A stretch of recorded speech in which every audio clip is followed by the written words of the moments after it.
नमस्कार,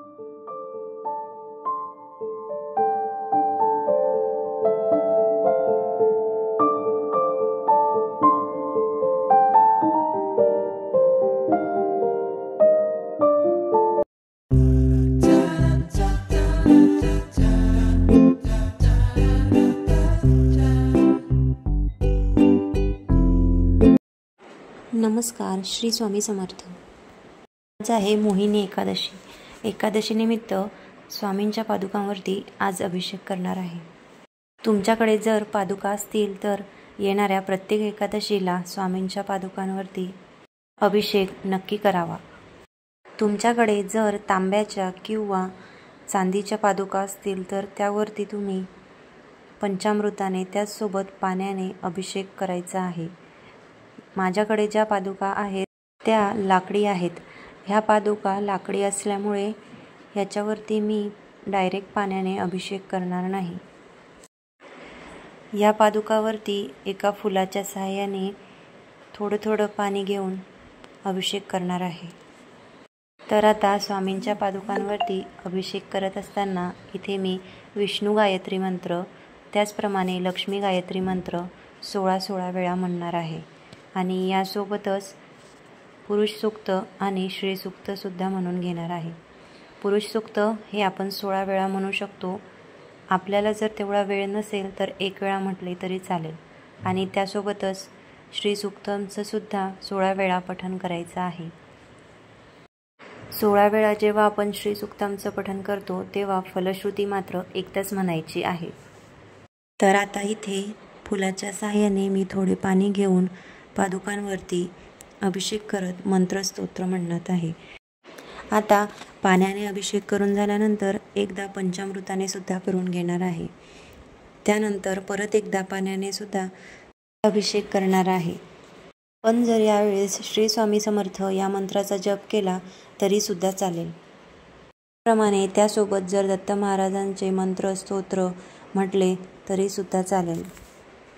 आपल्याला जर रोज स्वामींच्या पादुकांवरती अभिषेक करणं शक्य होत नसेल तर येणाऱ्या प्रत्येक एकादशीला आपण स्वामींच्या पादुकांवरती अभिषेक नक्की करावा। पुरुष सूक्त। हरि ओम सहस्रशीर्षा पुरुषा सहस्राक्ष सहस्रपात स भूमी विश्वतो वृतात इष्टषाण्डगुलम पुरुष एवेद सर्व यद भूत यच्च भव्यम उतामृत तस्य शानो यदन्नातिरोहति एतावानस्य महिमात्योषाश्व पुरुष पादोस्य विश्वभूतानि त्रिपादस्यामृतदिवीं त्रिपादुर्व उदैत् पुरुष पादस्य हा भवत पुनम ततो विश्वड व्यतक्रामत शासनानशे अभि तस्माद्विराळ जायत विराजो अधिपुरुष स जातोऽत्यारिच्यत पदश्व भूमिमथो पुर यत पुरुषेण हविषा देवा यज्ञमतन्मत वसन्तो अस्यासि दाज्य ग्रीष्म इदं शरद्विति त यज्ञ बहिर्षि प्रोक्षण पुरुष जातमग्रत तेन देवा जयन्त साध्या ऋष यश्वये तस्मात् ज्ञात सर्वहूतं समृद्धि पृषदाज्मन पशूंश्चाचके वायव्य नारण्यान ग्रामश्यये तस्माद्यज्ञातर्वहतु ऋच सामानि जञ्जिरे छन्दासि जञ्जिरे तस्माद्यजुष्मद्माद जायते तस्मादश्वा जायन्त एके चोभयादत गावोः जञ्जिरे तस्माज्जाता अजावय यत पुरुष व्यदधु कथिता व्यकल्पयन मुख किमस्य को बाहु का उरुपादा उच्यते ब्राह्मणस्य मुखमासीद बहुराजन्न कृत उरु तदस्य यद वैश्य पद्माभ्यो शुरो अजायत चन्द्रमा मनसो जातश्वयो सूर्यो अजायत मुखादिन्द्रश्च अग्निश्च प्राणा वायुरजायत नाभ्या आसीदन्तरिक्ष शीर्णोद्यो समवर्तत पदभ्या भूमिर्देश श्रोत्रात् तथा लोका कल्पयन सप्तास्यासन परिधय स्त्री सप्तसमिधा कृता देवा यज्ञन्त्यतत्त्वान्ना अबन्धन पुरुष पशुम यज्ञेन यज्ञमयजन्त देवस्थानि धर्माणि प्रथानमानस्यासन देहनाक महिमान सचन्त यत्र पूर्व साध्य सन्ति देवा। आता एक वेळा पुरुष सूक्त म्हणून झाल्यानंतर फलश्रुती म्हणणार आहे। फलश्रुती म्हणत असताना दोन्ही हात जोडून फलश्रुती म्हणायची आहे। आता त्यानंतर श्री सूक्तमचं सुद्धा पठण करणार आहे। श्री सूक्त।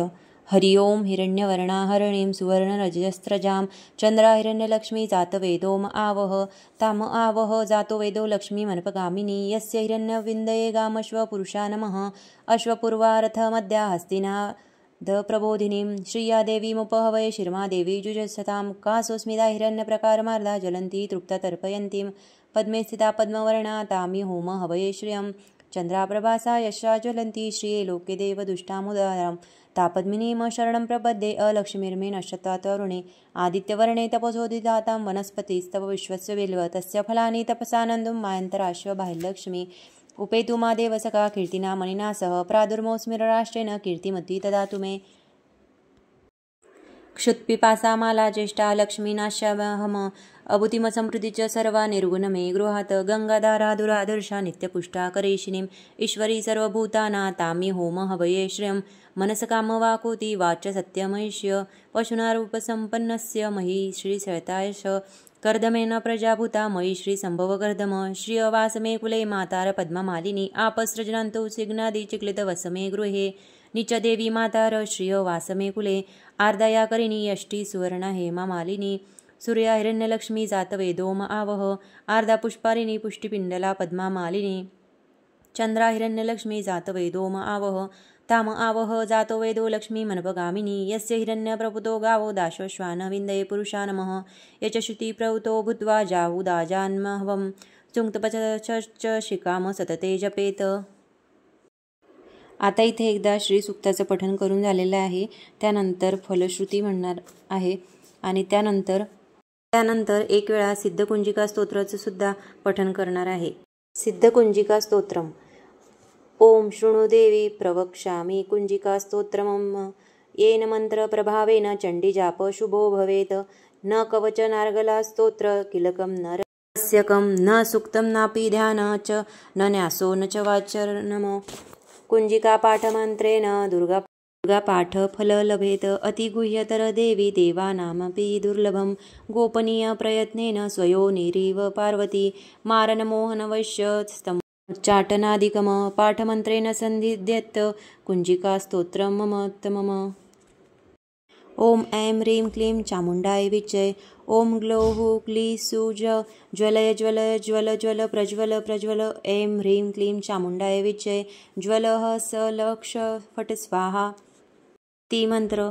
नमस्ते रुद्ररूपिणे नमस्ते मधुमर्दिने नम कैटभहारिण्ये नमस्ते महिषासुरमर्दिने नमस्ते शंभहंत्रात्ये च निशुंभासुरघातिनी जाग्रत हि महादेवी जपसिद्ध करुष्व मे ऐंकारे सृष्टिरूपाये हिंकारी प्रतिपालिका क्लींकारी कामरूपिणे बीजरूपे नमोस्तुते चामुंडा चंडघाती च ऐंकारी वरदायिनी विच्चयचा भयदा नित्य नमस्ते मंत्ररूपिणी धाधिधूधुर्जटे पत्नी वावी वागधीश्वरी क्राक्रीकृ कालिका देवी शाशीषु मे शुभंकरू हु हु हुंकारूपिणे ज ज ज जमनादिने भ्राम्री भ्रू भैरवी भद्रे भावान्ने ते नमो नमः यकचटतपयक्ष विदुहे विहक्ष धिजाग्र त्रोट्या त्रोट्या दीप्त कुरु स्वाहा पापी पू पार्वती पूर्णा खाखी खूखेचरी तथा सासी सुसप्तशती देव्या मंत्री सिद्धी कुरुष्व मे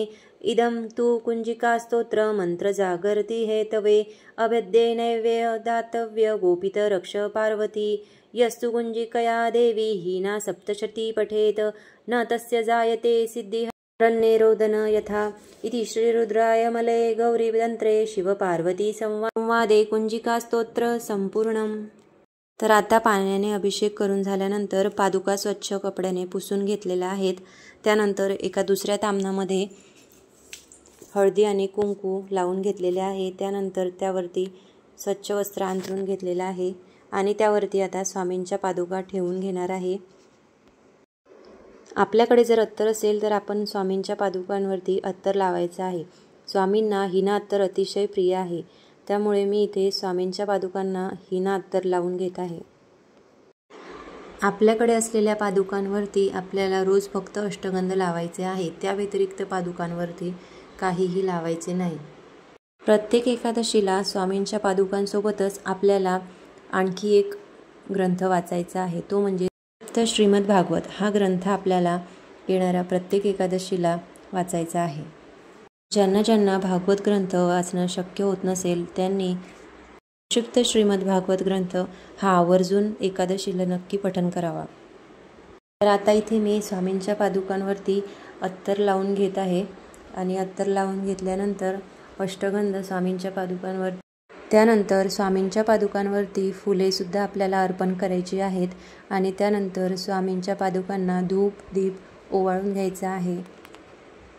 सोबतच पूजेसाठी जो आपण नैवेद्य काढलेला आहे तो सुद्धा आपल्याला दाखवून घ्यायचा आहे आणि यानंतर आपल्याला आरती करून घ्यायची आहे. तर अशा प्रकारे आज एकादशी निमित्त स्वामींच्या पादुकांची पूजा करून झालेली आहे. तुम्हाला आजचा व्हिडिओ कसा वाटला ते नक्की सांगा. मला जर व्हिडिओ आवडला असेल तर चॅनलला लाईक शेअर आणि सबस्क्राईब नक्की करा. चिंतन श्री गुरुदेव दत्त. श्री स्वामी समर्थ.